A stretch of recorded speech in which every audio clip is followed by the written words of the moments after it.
मुंबईतला समुद्र किनारा आता पर्यटनासाठी नाही तर झोपण्यासाठी वापरला जातोय। हे ऐकून धक्का बसेल, पण मुंबईत अशी वेळ आली आहे की अनेक कुटुंब रात्री स्वतःच्या घरात नाही तर वर्सोवा बीचवर झोपताना दिसतायत। मुंबईतल्या वर्सोवा परिसरातील झोपडपट्ट्यांमध्ये राहणारे अनेक नागरिक प्रचंड उकाडा, दमट वातावरण आणि वारंवार वीज खंडित होत असल्यामुळे रात्रीचे बीचवर झोपायला जात आहेत। पहाट होताच ते पुन्हा आपल्या घरी परततात।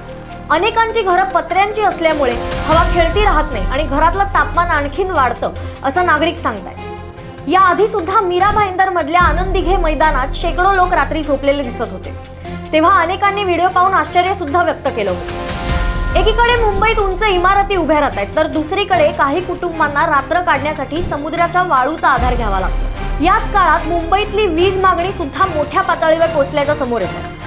पण हा प्रश्न फक्त काही दिवसांच्या उकाड्यापुरता मर्यादित आहे का, की हे हवामान बदल, वाढती लोकसंख्या, अपुरी वीज व्यवस्था आणि मुंबईतल्या बदलत्या राहणीमानाचे गंभीर संकेत आहेत? आणि सर्वात मोठा प्रश्न, मुंबईत आज लाखो लोकांच्या डोक्यावर छप्पर आहे, पण त्या छपराखाली त्यांना सुखाची आणि शांततेची झोप मिळतेय का?